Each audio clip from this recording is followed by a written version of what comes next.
Olá, boa noite. E então, da onde que surgiu essa ideia de fazer essa live a respeito das medicações psicotrópicas? Do fato de que a maioria das pessoas tem muita dúvida a respeito das medicações psiquiátricas, dos chamados psicotrópicos, né? E são medicações bastante úteis, efetivas, ou seja, eficientes ao que elas se propõem. Porém, são medicações como qualquer outras que podem ter efeitos colaterais, são medicações que podem ter um resultado esperado ou não. Então, é sobre isso que a gente vai falar hoje. E aí vocês podem ficar à vontade em trazer suas dúvidas. Eu vou começar falando primeiro dos antidepressivos. Na verdade, os antidepressivos são a classe de medicação mais usada hoje dos psicotrópicos. Por quê? Porque nós temos uma verdadeira epidemia de depressão, de ansiedade, de toque, de transtorno obsessivo-compulsivo. E dessa forma, o uso da medicação, ele acaba sendo muito importante para que se consiga o resultado desejado, já que nem sempre a gente consegue um resultado satisfatório com medidas não medicamentosas, como, por exemplo, a atividade física, a psicoterapia, o vínculo com a religião. Então, nem sempre a gente tem uma resposta boa sem o uso da medicação, quando o quadro é realmente patológico. Olá, boa noite, Mari Rosa, Lanivan, boa noite a todas. Rivotril acelera o coração? Faz mal ao coração? Então, absolutamente não. Sabe o que muito acontece com o Rivotril? Acontece o seguinte, muitas vezes ele é prescrito para diminuir as crises de ansiedade. E então, o que acontece? Nós temos o uso da medicação e muitas vezes a pessoa está em crise de ansiedade. E a própria crise de ansiedade, ela traz uma aceleração do pensamento, uma aceleração do coração, uma falta de ar, e dessa forma a pessoa muitas vezes atribui ao remédio um sintoma que é da doença que o remédio está tentando tratar. O Rivotril, já que você já falou nele, Lanivan, o Rivotril ele é um benzodiazepínico, né? Ele é uma medicação dita tarja preta. E o que quer dizer isso, né? O que quer dizer uma medicação tarja preta? Os tarja preta são medicações sedativas, Lani, e são medicações que são muito eficientes no controle do sintoma agudo da ansiedade. Ou seja, aquela crise intensa com sintomas físicos, o tarja preta tira. E ele é bom para isso. Só que o que acontece? Ele é tão bom, que vicia. Então, antigamente se tratava a ansiedade com os benzodiazepínicos, semelhantes ao Rivotril. Só que o que se observou e as pesquisas demonstraram? Que é uma medicação que quanto mais a gente usa, mais há necessidade de usar. Por quê? Porque vamos supor que a pessoa está lá com uma crise de ansiedade. Ele está pensando numa prova que ele tem amanhã, ou, de repente, pensando em uma conta que ele tem para pagar, ou com medo de algum adoecimento. E aí ele começa a ter sintomas físicos, com sensações de medo, e aí ele toma um Rivotril. O Rivotril, ele corta a crise de pânico na hora. A crise de ansiedade, ele corta na hora, coisa de 5 minutos. É impressionante a rapidez do efeito. Porém, 2, 3 horas depois, o sintoma volta. E aí, muitas vezes, é onde a pessoa tem necessidade de tomar outro Rivotril. E aí, resolve no momento, 1 hora, 1 hora e meia de sossego, aí daqui a pouco volta o sintoma de novo.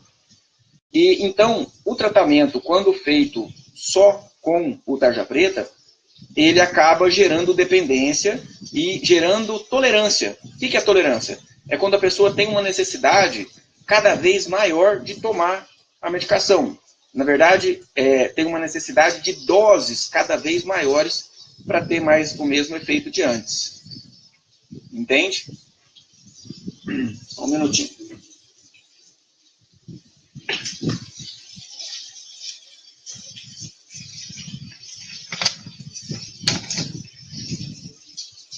Isso, arrumei uma iluminação aqui, ficou melhor, tá fazendo muita sombra.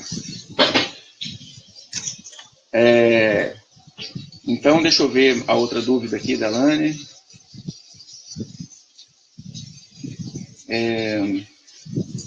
Tipo, querer tomar um por dia, tipo uma bandinha pela manhã, após o café da manhã, e outra bandinha à noite depois do jantar. Pode ser? Cada caso é um caso, sabe, Lani? De qualquer maneira, o uso do tarja preta, né, o uso do benzodiazepínico, ele é restrito a situações específicas, a momentos específicos. Ou seja, quando a pessoa está tendo muitos sintomas de ansiedade, principalmente com crises francas de medo, com uma sensação de risco iminente. Nesse momento, o tarja preta, ele pode e deve ser usado para a pessoa não ficar passando crise. Porém, como que a gente faz o tratamento para uma ansiedade? Né? Porque a única coisa que justifica usar um Rivotril, um tarja preta, é ansiedade, pânico, né? E as suas consequências, né? Que toque. Então, como que se faz o tratamento?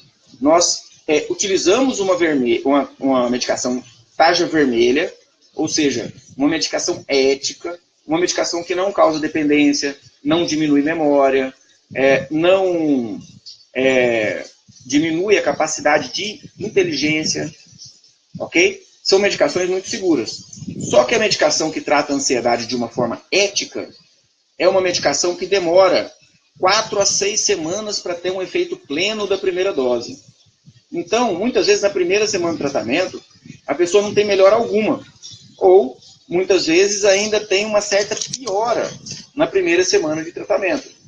Então, isso justifica a gente usar durante 1, 2, 3 semanas, às vezes, no máximo 2 meses, a gente usar um tarja preta de uma forma emergencial. Ou seja, quando necessário. Se a pessoa tiver crise de ansiedade, ele usa o Rivotril. Se não tiver, não usa. Isso esperando a medicação ética, que é da classe do citalopram, como alguém comentou aí, a classe da fluoxetina, da sertralina, do escitalopram, da venlafaxina, que são medicações éticas, que são medicações tarja vermelha, que não têm os problemas e os prejuízos que o tarja preta traz.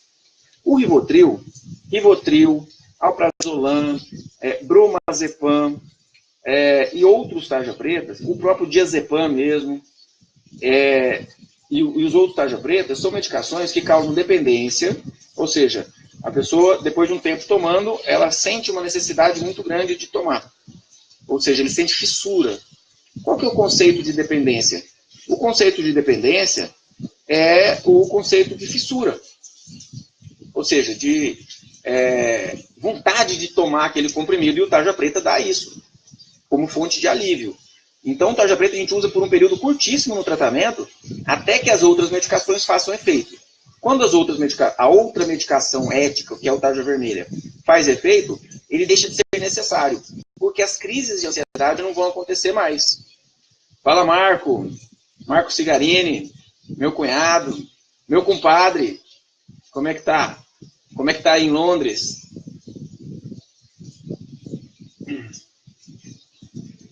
Então,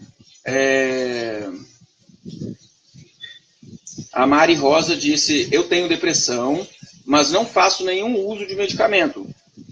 A pergunta é, Mari, se sem medicamento você está bem. Se você está bem sem medicamento, com outras técnicas de controlar a depressão, maravilha. O uso da medicação, ela é um adjuvante, ela é um auxílio. É isso que as pessoas muitas vezes não entendem. Ela é um auxílio que pode ser necessário e será útil quando prescrito, quando indicado de uma forma adequada, tá? Então, responde aí pra gente, Mari, se você está se sentindo bem mesmo sem medicação, né? Porque a gente vai falar de quando é que a pessoa necessita de tomar medicação e quando que não, né? Quando que outras técnicas vão conseguir suprir a necessidade da pessoa. Que outras técnicas? Psicoterapia, atividade física, vínculo com a religião, técnicas meditativas, as práticas meditativas hoje em dia são uma fonte de alívio imensa. Logo, logo eu vou fazer uma live aqui também sobre práticas meditativas e logo, logo eu vou postar na nossa página também uma meditação guiada. Muito legal, que expande muito a consciência, a gente consegue ter percepções excelentes. Então, se a pessoa está lá fazendo suas meditações, com hábitos de vida saudáveis, e não está sentindo maiores sintomas, maravilha, né? Não há necessidade da medicação, ok? Flávia Zardo, eu tomo fluoxetina. Sim, fluoxetina é uma excelente medicação, é uma medicação segura, né? Mas a gente sempre tem que ver o contexto da necessidade.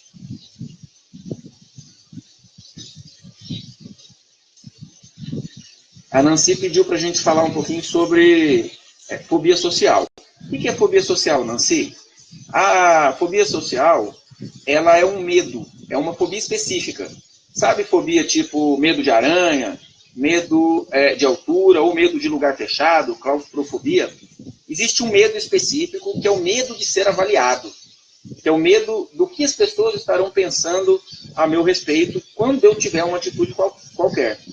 Então, como todo medo, Nancy, como toda fobia, ele é um medo irracional. A pessoa sabe que, meu Deus, está caindo uma chuva forte aqui, vou fechar essa janela para o barulho.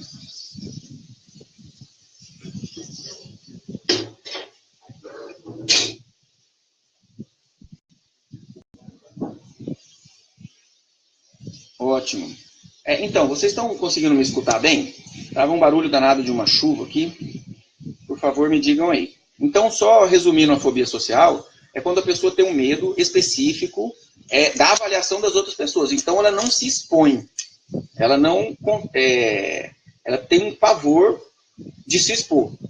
Então, dá sintoma físico, né? É uma pessoa geralmente muito tímida, que não consegue se apresentar nos trabalhos da escola, na adolescência, na vida de adulto. Se alguém chamar a atenção em grupo, numa situação pública, na frente de outras pessoas, é uma catástrofe, né? Interpretativa. Porque o que o outro vai pensar de mim, em realidade, não me traz diferença nenhuma. Não me traz risco nenhum. Ok? Mas a pessoa interpreta como havendo risco. Assim como um fóbico de aranha, olha, por exemplo, uma foto de aranha e sente medo. O fóbico de aranha, ele sabe que foto não oferece risco. Mas a doença faz ele olhar para a foto e sentir medo. Mesmo racionalizando, gente, mas é uma foto, eu não preciso ter medo de foto e o medo está vindo. Ou seja, vem de dentro, vem de uma desconfiguração neurobioquímica, que é onde o remédio age, vem de conteúdos internos, profundos, conteúdos subconscientes, vivências traumáticas da infância, que a pessoa nem lembra e está lá causando sintoma. Um sintoma que a própria pessoa não consegue controlar. Se tivesse conseguido controlar, não tinha virado doença, não seria uma fobia social, né? Ou algum outro tipo de fobia específica, né?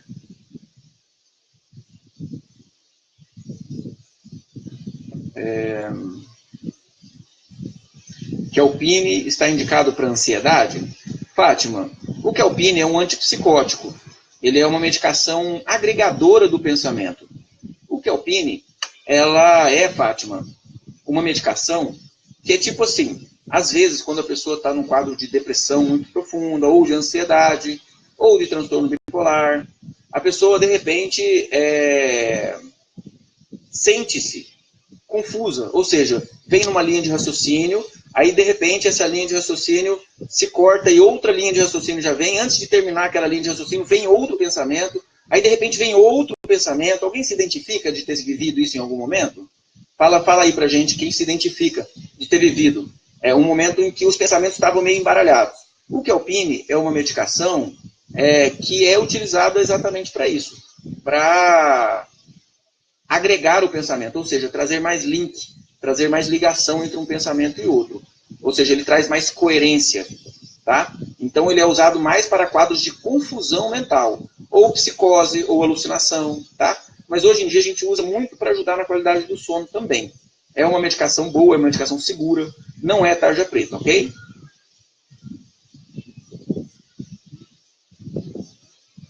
Ah, legal, a Vanessa Bessa aqui está falando. Doutor, eu tomo psicotrópicos, tarja vermelha, e tenho problemas de memória e de peso. Inclusive, tive abstinência quando os deixei. Complicado. Realmente, Vanessa, legal essa sua colocação aí. O tarja preta, ele pode diminuir memória? Aliás, desculpa. O tarja vermelha pode diminuir memória? Absolutamente não. Não é. Tá? O que acontece muitas vezes é que o quadro de depressão e de ansiedade não está tão bem controlado, com muito sintoma residual, e a própria depressão e a própria ansiedade causam dificuldade de concentração e logo de memorização. Então, essa dificuldade de memorizar estaria muito pior se não tivesse com a medicação. Tá? Então, pode ser um sintoma residual da própria depressão e da própria ansiedade. Pode ganhar, o tarja vermelha pode fazer ganhar peso, Vanessa? Pode. Tá? Dependendo da medicação, mesmo sendo tarja vermelha, ajuda a ganhar peso. A maioria das medicações que a gente usa, elas são indiferentes ao ganho ou à perda de peso. Ok? O que acontece? Tem pessoas que, quando está mais ansiosa ou mais deprimida, come tudo, come bastante, come como uma forma de alívio. E aí, o que acontece? Quando a gente usa a medicação controla os sintomas de ansiedade e de depressão, e aquela necessidade da pessoa recorrer à compulsão, ao alimento, como forma de alívio, diminui. Como diminui a necessidade de comer compulsivamente, essa pessoa emagrece. Então, uma medicação que lá na bula fala que não engorda e não emagrece, nessa pessoa emagreceu. Por quê? Porque quando ela estava ansiosa, comia demais. E o contrário é verdadeiro também. Tem pessoas que têm uma tendência a perder peso quando está mais ansiosa. Né? Que realmente não come nada, né? Não consegue se alimentar, perdem peso quando está ansiosa, quando está em crise de ansiedade ou em crise de depressão. Essa pessoa, quando se trata depressão e trata ansiedade, o apetite volta. Ele volta a alimentar melhor. E se a própria pessoa tem uma tendência à obesidade, a ganhar peso, ela volta a ganhar peso. Mas é uma tendência própria. Tá? A maioria dos remédios, porque a gente trabalha com média, né? Com a média. Então, a pesquisa mostra a média. Mostra, se somar os que ganhou peso e os que perdeu peso, deu na mesma. Né? O desvio é o mínimo. Mas, individualmente, a pessoa pode ganhar ou perder peso com o uso da medicação X ou Y. Isso tem que ser avaliado bem, de uma forma apropriada com o psiquiatra, tá bom? E aí você disse uma coisa muito interessante, Vanessa, que é sobre a crise de abstinência. É importante que a gente entenda que o que causa crise de abstinência são drogas de abuso, álcool, cigarro, né, drogas ilícitas e as medicações tarja preta. Tá? Essas causam dependência e pode causar síndrome de abstinência ou crise de abstinência. As outras não. Tá? Porque o que acontece? Muitas vezes a pessoa interrompe o uso de uma vez e o efeito que dá é um efeito de retirada da medicação. É um mal-estar que acontece o seguinte. A doença faz os neurotransmissores ficarem um pouco desequilibrados, certo? O remédio vem e dá uma alterada e equilibra uma parte dos neurotransmissores. Se você tira o remédio de uma vez, o próprio organismo vai fazer um movimento contrário, rebote. Mas você nunca vai sentir fissura, vontade de tomar aquele comprimido tarja vermelha. tá? Se você voltar a tomar, ele volta o sintoma. O que a gente faz para não ter isso que você descreveu, que não é abstinência, que é síndrome de efeito de retirada abrupta. Retirada abrupta de antidepressivo, principalmente venlafaxina, dá muito sintoma. Então, o que deve ser feito? Quando o diagnóstico estiver, que tem já um tempo de tratamento adequado, que já estiver na hora de tirar a medicação, que o tratamento para depressão e ansiedade tem início, meio e fim, tá? A gente vai falar sobre isso daqui a pouquinho. Quando está na hora de tirar, o médico tem que orientar uma retirada gradual. Fazendo a retirada gradual, tira tranquilo, sem sintomas nenhum, tá bom, Vanessa? Muito obrigado pela participação aí.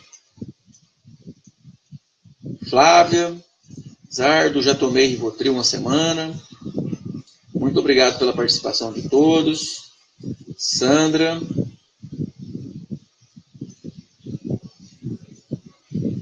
Então, a dificuldade de dormir também é manejado com medicação.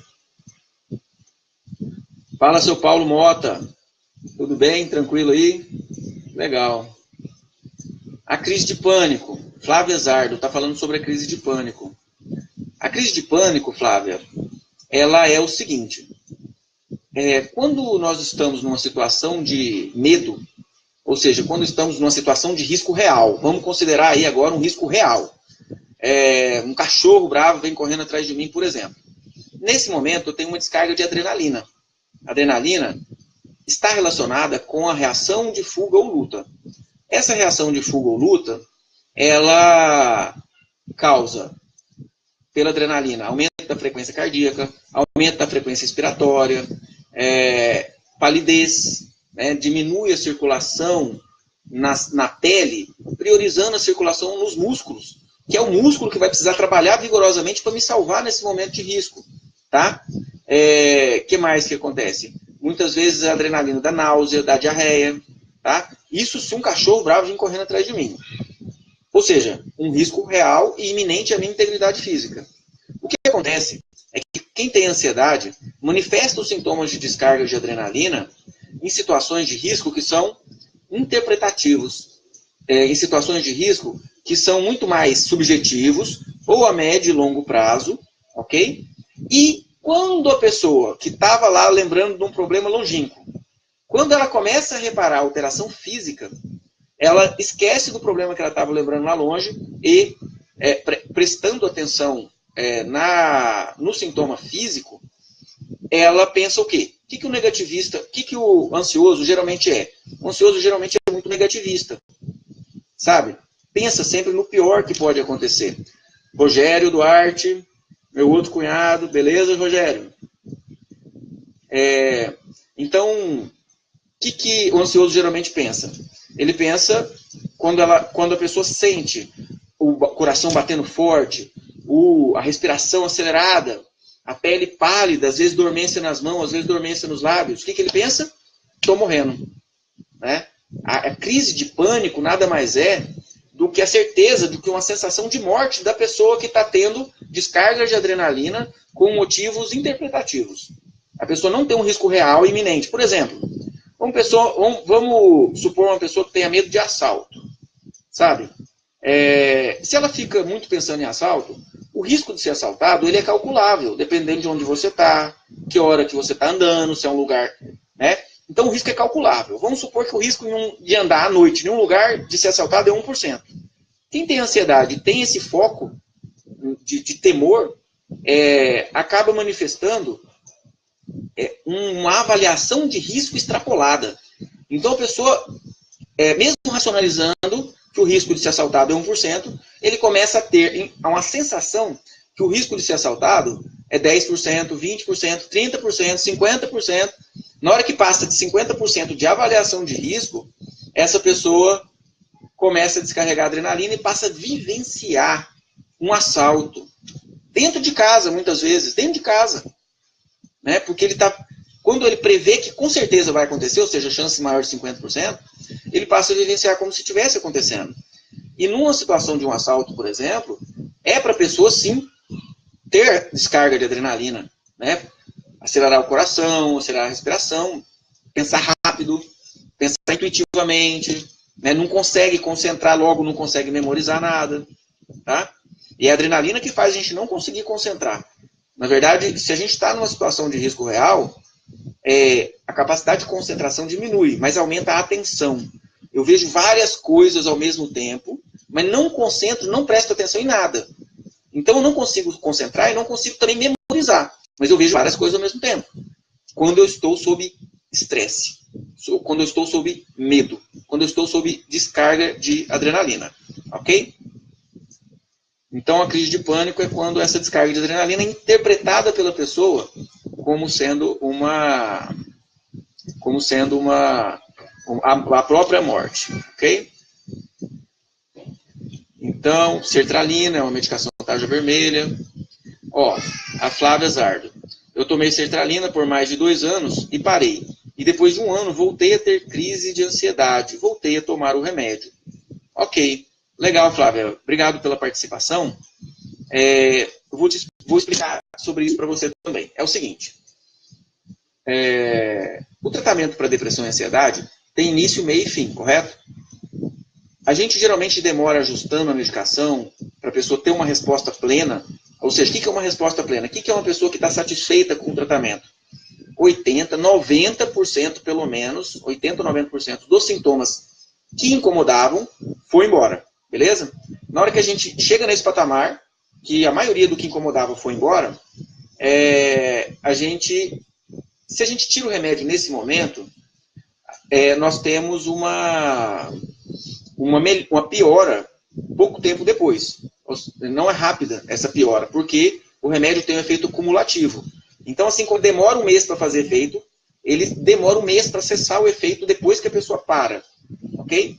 Então, se a pessoa melhora, tô ótima, e de repente, no momento que está muito bem, tira o remédio, acontece uma piora. As pesquisas mostraram, a medicina baseada em evidências mostrou que a pessoa piora novamente. E então estabeleceu-se um período de manutenção do tratamento, onde a pessoa toma a medicação, mesmo se sentindo maravilhosamente bem. Então, para que serve esse período de manutenção do tratamento? Ele serve para, depois do período de manutenção, a gente retirar a medicação e a pessoa nunca mais ter problema. Ok? O que acontece na realidade é que esse período de manutenção é de 8 meses a 1 ano, segundo alguns autores. Ou seja, 8 meses a pessoa tem que tomar o remédio e se sentir maravilhosamente bem, antes da gente reduzir a dose devagarzinho e retirar. Ok? O que acontece? Depois que a gente retira a medicação, vamos supor, fez o tratamento, ficou ótima durante o tratamento, a gente reduz a dose devagarzinho e tira o remédio. Uma boa parte das pessoas nunca mais voltarão a ter problema. Uma boa parte das pessoas nunca mais voltarão a ter sintomas de depressão, de ansiedade, de pânico, nunca mais toque, nunca mais. Uma outra parte das pessoas passarão muitos anos sem ter sintomas. Muitos anos. Aí daqui a 5 anos, 10 anos, volta a ter sintomas. E volta realmente a tomar o remédio. Porque se ele já sabe o caminho das pedras, se ele já sabe que ele melhora muito com a ajuda do remédio, não tem por que ficar sofrendo, ok? Por quê? Porque a medicação ela é muito segura. Ela não causa dependência, não diminui memória. A medicação que se usa eticamente é muito segura, tá? E não são os tarja preta, são os tarja vermelha. Essas medicações são muito seguras. Então, o que pode acontecer é que depois do término do tratamento, a pessoa ter uma necessidade de voltar a tratar novamente com medicação. Aí trata de novo mais 8 meses, tenta retirar a medicação. Ok? Se tirou a medicação, ficou bem, beleza. Agora voltou a ter sintoma, volta o remédio. Como é uma medicação muito segura, a gente não tem uma pressa para parar o remédio. Gente, é igual o remédio de pressão alta. Né? Alguém que tenha pressão alta, olha só. Alguém tem pressão alta. Todo dia ele toma o remedinho da pressão, correto? Aí um belo dia, ele não quer tomar mais o remédio da pressão, da hipertensão. E aí ele acontece, tem dor de cabeça, vai parar na emergência. Ou infarta, de repente. O que fez essa pessoa agravar? O que fez? Foi o remédio que ele estava tomando, a abstinência do remédio que ele estava tomando para controlar a pressão alta, ou foi a pressão alta que ele já tinha? Entendem o que eu estou querendo dizer? É que, se você, Flávia, por exemplo, se depois de um ano voltei a ter crise. Se depois de um ano você voltou a ter problema, foi a sua doença que voltou. Então, não tem a ver com a medicação. Então, e outra coisa, não tratar a depressão, vamos supor que a pessoa, não quero tomar remédio mesmo, ou se a pessoa, por não ter acesso a um tratamento adequado, ele passe 10, 15, 20 anos com sintomas de depressão e de ansiedade. O que acontece? Esses anos de depressão e de ansiedade, eles vão causar na pessoa uma diminuição do volume cerebral, uma diminuição da capacidade intelectiva, cognitiva. A gente faz, depois de 10 anos de depressão, sem tratamento, a gente faz uma ressonância, uma tomografia, o volume do cérebro dá diminuir de volume.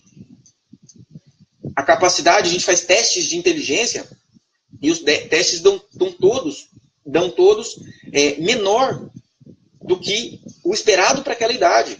Por quê? A depressão, a ansiedade, transtorno bipolar, esquizofrenia, todos os transtornos mentais, pânico, sem tratamento, eles adiantam um processo de demência.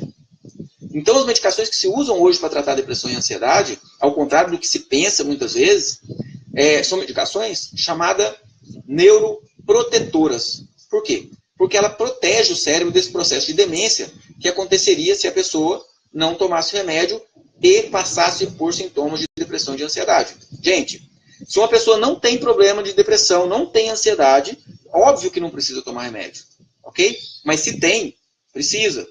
Para sempre? Não. Ok? Vamos passando aqui. Muitos comentários, gente. Williana Souza. Muito obrigado pela participação, viu, gente? Sueli Machado. Sueli, legal. Tomo faz 8 anos devido à depressão e engordei 20 quilos. Sueli, tem familiares consanguíneos com obesidade na sua família? A sua tendência à obesidade, ela é genética? Isso é uma pergunta a se fazer. A outra pergunta a se fazer, quais as medicações que você está realmente tomando? Porque as medicações que realmente engordam, dos antidepressivos, só a paroxetina um pouco, não é muito. Agora, os antipsicóticos, todos ajudam a ganhar peso. Menos um deles, que é o Aristab, o aripiprazol. Mas os antipsicóticos, que são medicações usadas para ajudar na qualidade do sono, quando o tratamento é depressão e ansiedade, eles fazem ganhar peso sim. E aí, Sueli Machado, você precisa conversar sobre isso com o seu médico. Que existem alternativas. Existem formas de trocar a medicação, associar a outra medicação, associar técnicas de reeducação alimentar, de psicoterapia.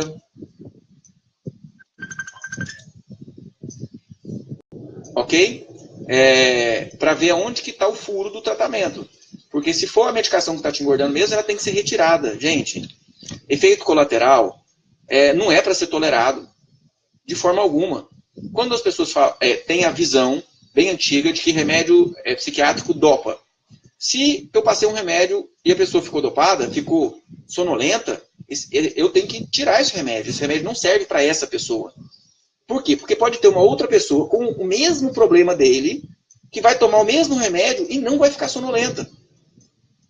Efeito colateral, até uma dipirona pode dar. Um anti-inflamatório. Você vai tomar um anti-inflamatório por causa de uma dor no pé. Que tipo de efeito colateral pode acontecer? Dor no estômago. Você toma um anti-inflamatório, toma lá um diclofenaco, para sarar a dor no pé, e dá um efeito colateral de dor no estômago. Você pode continuar tomando diclofenaco? Não pode. Tá? O que acontece é que, muitas vezes, a assistência psiquiátrica ela fica muito prolongada, assim, muito longe. O psiquiatra muitas vezes não tem tempo, seja lá por que for.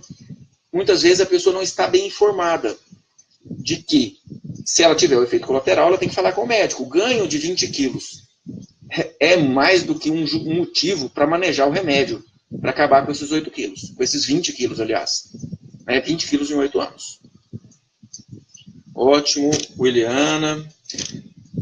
Alcilene Brito. Muito obrigado pela participação, viu, gente? É bom demais ter vocês com a gente aqui. Sueli Machado. Rivotril e lítio engorda? Rivotril não, tá, Sueli? O Rivotril tem aquele probleminha que se usar muitos anos, vai causar diminuição da memória, diminuição da capacidade intelectual, tá bom? Mas o lítio, ele não causa diminuição da capacidade intelectual de forma alguma, pelo contrário, o lítio também é uma medicação neuroprotetora, mas esse engorda. O lítio engorda. Na verdade, Sueli, o lítio, ele é o medicamento mais eficiente para estabilizar o humor. O que é estabilizar o humor? É para quem tem transtorno bipolar, ok?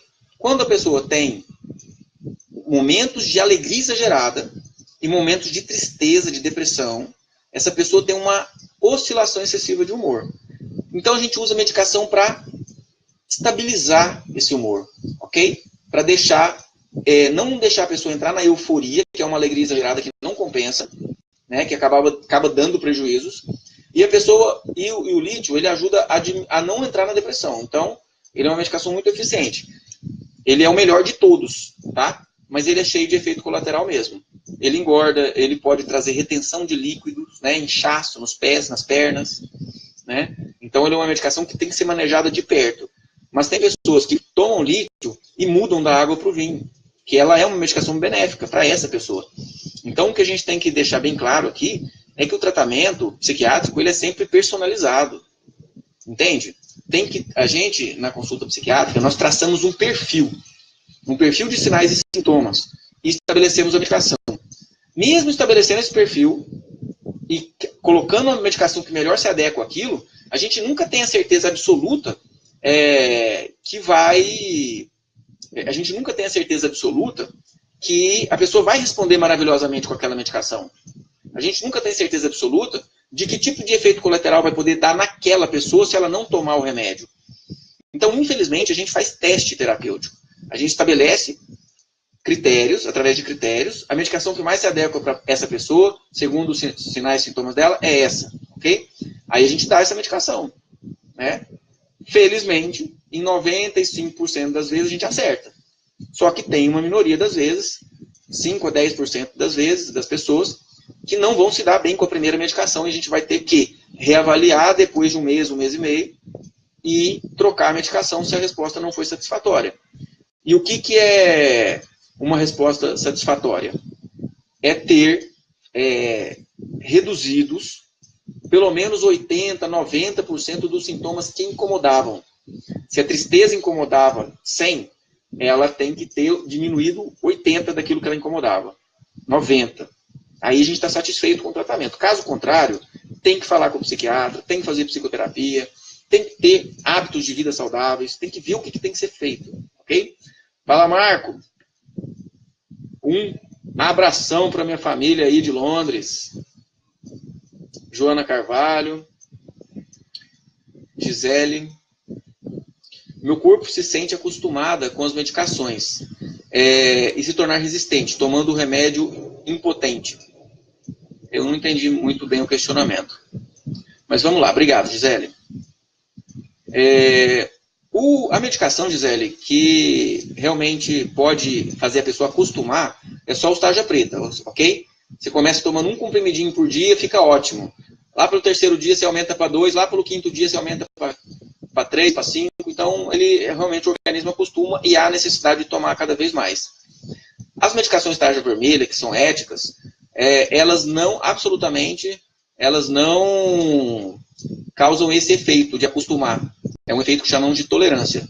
Se eu conseguir controlar os sintomas depressivos de uma pessoa com 20 miligramas de citalopram, ela sempre vai responder a 20 miligramas de citalopram. Ok? Essa é uma grande diferença do tarja preta e do tarja vermelha.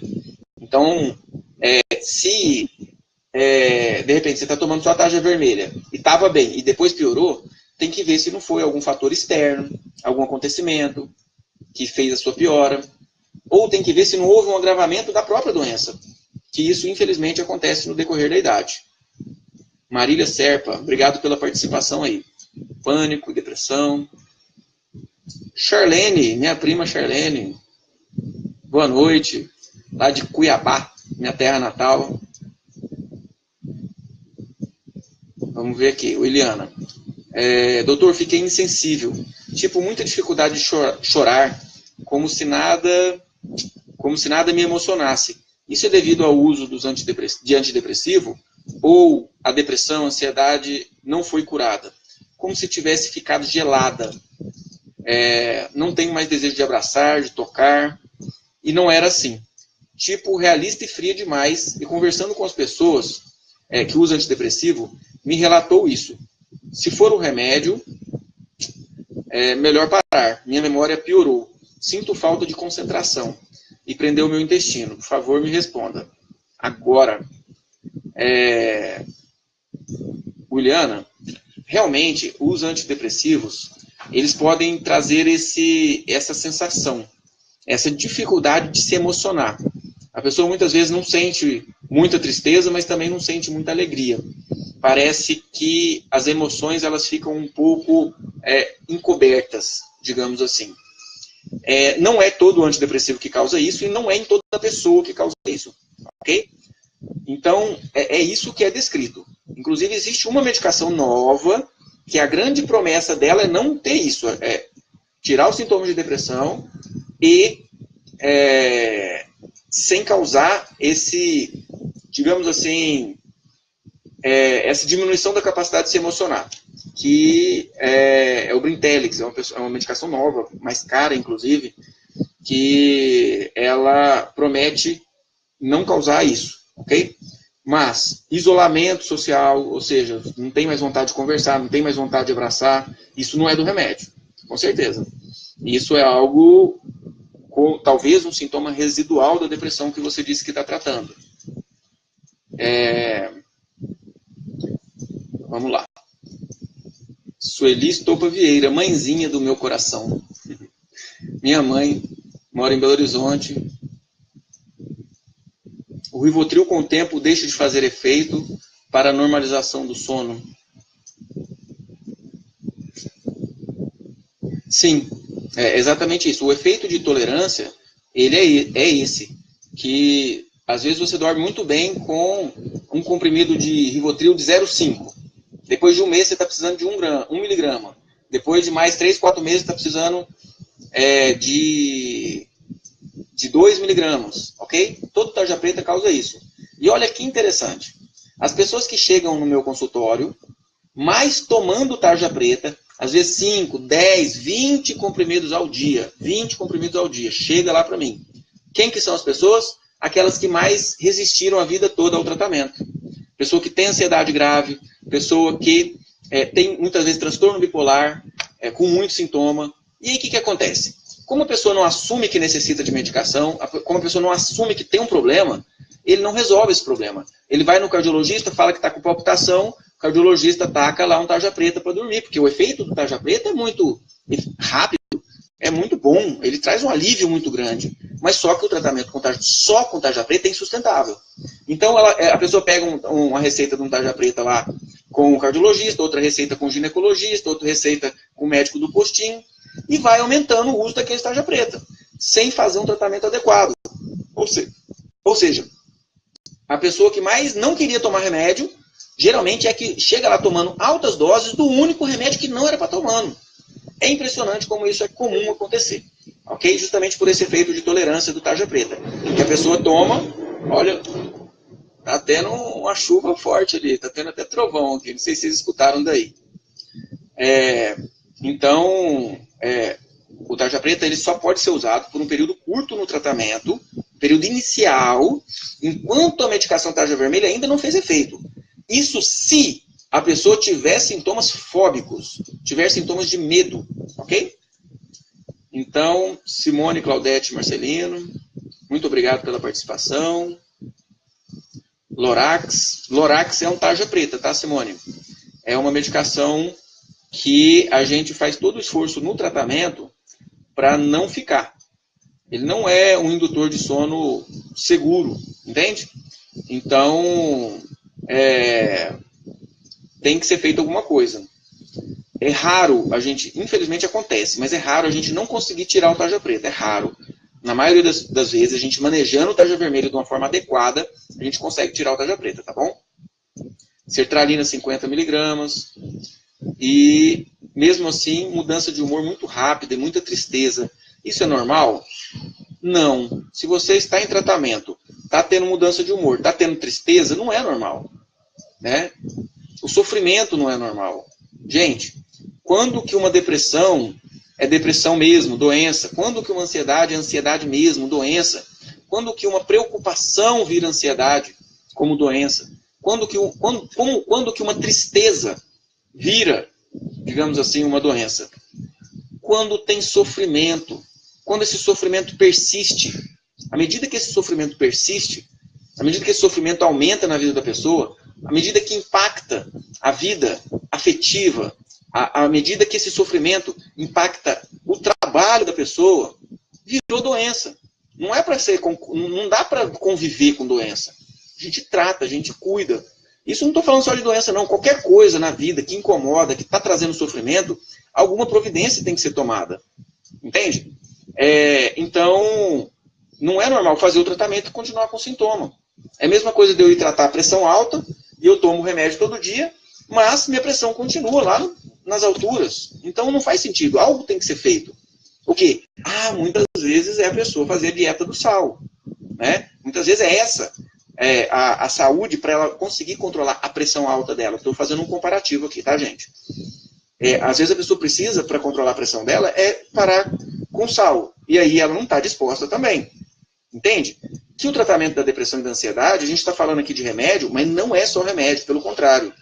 O remédio, ele corresponde a 1/4 do tratamento. 1/4. Um tratamento bem feito, ele consiste em 4 aspectos, 4 bases de um tratamento bem realizado. Um deles é o remédio. Então, o remédio por si só já melhora muita coisa. Mas existe a segunda parte do tratamento, que é a psicoterapia, ok? Porque a depressão e a ansiedade têm 2 causas. Uma causa genética, né, transmitida geneticamente, que define uma desconfiguração de neurotransmissor, que é aqui onde o remédio age. E tem uma outra causa da depressão e da ansiedade, e de outros transtornos também, que é uma causa psicológica. Ou seja, percepções, interpretações que a pessoa tem de realidade, crenças limitantes adquiridas na infância, levando a pessoa a ter sintomas de depressão e de ansiedade. Ela olha, por exemplo, a perda do pai, ou seja, o pai morreu, tem 10 anos que o pai morreu, e a pessoa não consegue superar aquilo. Isso é uma causa psicológica de depressão, por exemplo. O que vai resolver isso? É remédio? Não, o remédio pode ajudar. Mas o que mais vai resolver isso é uma psicoterapia adequada, 1 hora, 1 vez por semana, pelo período que seja necessário. Entende? Então, o remédio, a psicoterapia. A terceira parte do tratamento é atividade física. A atividade física, por si só, libera no cérebro uma quantidade muito grande de neurotransmissores. Neurotransmissores esses que o remédio também libera. Entende? Então, atividade física aeróbica. Aquela que a pessoa respira ofegantemente e transpira pelo menos 40 minutos, pelo menos 3 vezes por semana, ok? É um tipo de atividade física que melhora os sintomas de depressão e de ansiedade e, pasmem, é tão potente quanto o próprio remédio no tratamento. Ok? E a quarta parte do tratamento, também baseada em evidências científicas, é a religião. Quem frequenta uma religião 1 vez por semana tem um fator de proteção para depressão e para ansiedade. Então, pensa bem, o paciente chega lá para mim, para se tratar, e eu ofereço para ele o remédio que mais se adequa, o que mais vai te fazer bem é esse, toma aí. Só que existem mais 3/4 do tratamento que não é o remédio, que vai ser você que vai ter que dar um jeito de fazer, que é atividade física, psicoterapia e religião. Se a pessoa não faz uma dessas partes, ele perde 25% do poder do tratamento. Se ela não faz 2 das partes, ela perde metade do tratamento. Se ela só toma o remédio, ela está com 25% do poder do tratamento. Os outros 75% ela não está fazendo. E aí o que acontece? Eu tomei o remédio não serviu. Muitas vezes não vai servir. Tem pessoas que realmente não respondem bem com o remédio isoladamente. Tem pessoas de mais sorte, digamos assim. A gente passa a medicação, mesmo que não faça nada das outras 3 partes. A gente passa a medicação, a vida da pessoa transforma. É impressionante. Né? Essa pessoa melhora muito. Só que se essa pessoa não fizer a psicoterapia, ela também não vai conseguir se livrar do remédio. Ele não vai conseguir parar de tomar o remédio depois do período de manutenção. Ele está segurando a parte neurobioquímica. E a parte psicológica não está sendo tratada, Aí o que acontece? Quando a gente tira a medicação, o suporte que ele tinha passa. E os grilos do passado e os temores do futuro estão lá ainda, sem tratar. E aí o sintoma volta, aí tem que voltar a tomar remédio. Entende? Como é mais complexo esse negócio de remédio, porque não é só o remédio, né? Tá bom, Simone? Obrigado pela participação aí. Que bom. Oi, Valéria, boa noite. Glauciene, Alcilene, Flávia. Muito legal. Muito obrigado, Lani. Você disse ótima explicação. Vilma. Tourette engorda? Não, Vilma. O Tourette é a sertralina. A gente trabalha com uma perspectiva de média, né? Então, as pesquisas são feitas através da média. Então, vamos supor que tinha 100 pessoas num estudo, tomou Tourette ou sertralina. Dessas pessoas, vamos supor que 6 engordaram, umas 6, por exemplo, emagreceram, e as outras ficaram no mesmo. Ou seja, então, na média, sertralina não engorda, ok? Mas pode ter alguma pessoa que toma sertralina e o apetite fica voraz. Raríssimo, mas acontece. Pode acontecer e a pessoa vai engordar com sertralina, tá? Mas aí tem aquela questão que eu falei também. Muitas vezes a pessoa já tem uma tendência a ganhar peso, né, uma tendência genética, e atribui ao remédio. E pode acontecer também. Então, a ajuda do médico, a ajuda do psiquiatra é para identificar isso. Falar nisso, eu vou pedir licença para tomar uma água, que minha garganta já está seca aqui.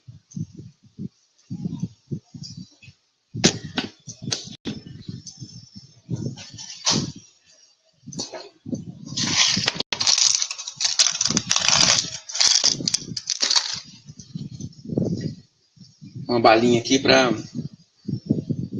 Joana Carvalho. Doutor, tomei remédio para síndrome de pânico por quase 10 anos. Parei porque descobri que estava grávida, já de 4 meses.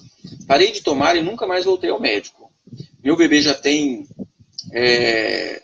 1 e 9 meses e recentemente venho sentindo medo. Só muito nervosa e não tenho paciência com meu filho.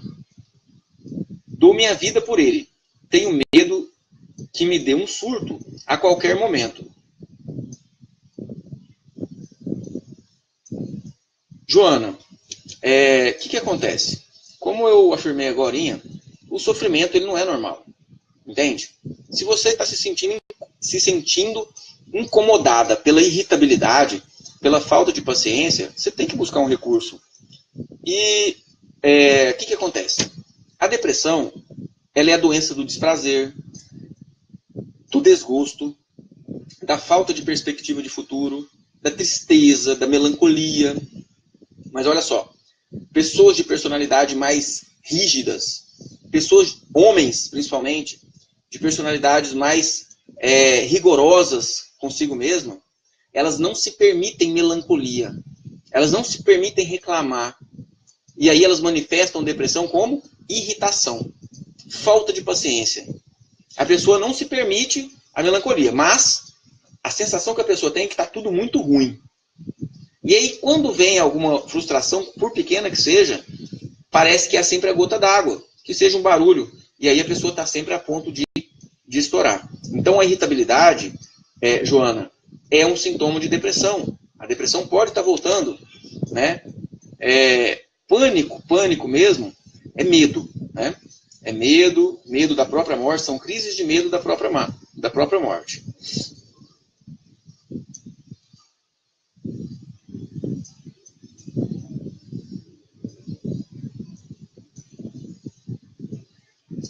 Rubens Campos.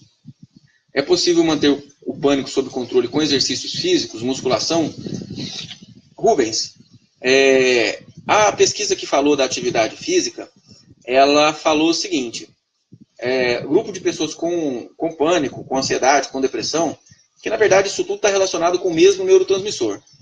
E é por isso que o remédio que trata depressão, ansiedade, pânico, toque, é o mesmo, ok? Porque leva esse neurotransmissor e a pessoa melhora. Então o estudo pegou um grupo de pessoas com depressão, ansiedade e pânico e só tomou remédio. O outro grupo fez só musculação. O outro grupo fez só atividade física aeróbica. E, obviamente, o outro grupo não fez nada. É o grupo controle que eles chamam, né? Então, o grupo que fez musculação quase não melhorou. O grupo que fez remédio, ou seja, que tomou o remédio, que fez atividade física aeróbica, melhoraram igual. O mesmo efeito antidepressivo, ansiolítico e de diminuir o pânico que o remédio tem, a atividade física aeróbica tem. Entende? Então, uma pessoa pode controlar sintomas de ansiedade e depressão com atividade física aeróbica? Pode. Só que essa pessoa não é um adoecimento. Quando ela consegue controlar sem o uso da medicina ou da medicação, digamos assim, muitas vezes isso não é por um quadro patológico. É por um quadro, às vezes incomodava ele um pouco, aquela preocupação e tudo, mas muitas vezes não era um sofrimento tão grande que tivesse a necessidade de remédio realmente.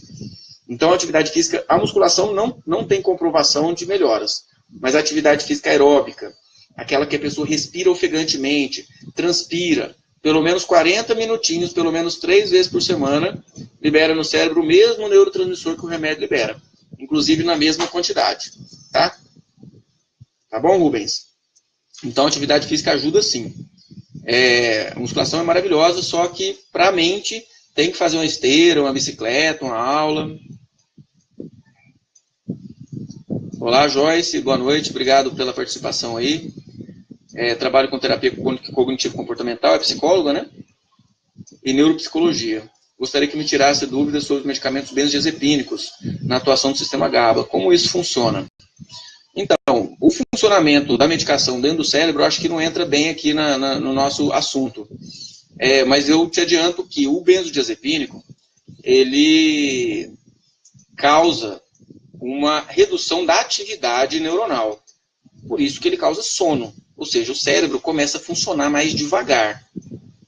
E aí ele causa sono e ele causa diminuição da atividade dos circuitos relacionados ao medo. Então ele também diminui a ansiedade. Diminui as sensações de medo. É impressionante. A especificidade, né, e a eficiência deles de melhorar o sintoma naquele momento. Como eu já disse antes, o sintoma que é retirado por um benzodiazepínico, que são os tarja preta, ele é uma melhora muito grande, mas muito rápida e passa muito rápido. Olá, Érica, Flávia Zardo, muito obrigado pela participação. Olha, boa pergunta, Flávia. Doutor, tem algum remédio que eu possa associar ao remédio fluoxetina para melhorar a libido? A fluoxetina, junto com a paroxetina, elas são as duas que mais atrapalham a libido. A libido é o desejo sexual, a vontade de ter atração pelo sexo oposto, né? E muitas vezes, em primeiro momento, quando isso acontece, eu passei o remédio. Uma boa parte das pessoas não tem piora da libido. Uma porcentagem menor das pessoas tem piora da libido. Se essa pessoa deu o azar de cair nessa porcentagem menor que tem piora da libido, o meu primeiro passo é trocar o remédio. Ou seja, eu vou passar outro que não atrapalha a libido, ok? E se, de repente, a pessoa estava muito bem com a fluoxetina, mas sem libido, aí eu troco o remédio para um outro que não atrapalha a libido.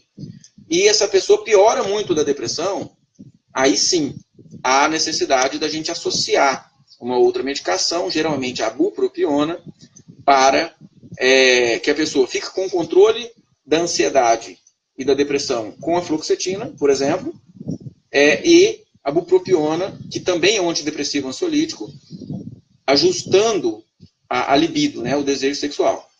Tá? Mas isso tem que ser uma coisa totalmente manejada pelo médico. Tá? Eu estou explicando, mas é importante que tenha uma avaliação e o aval, né, do médico, ok?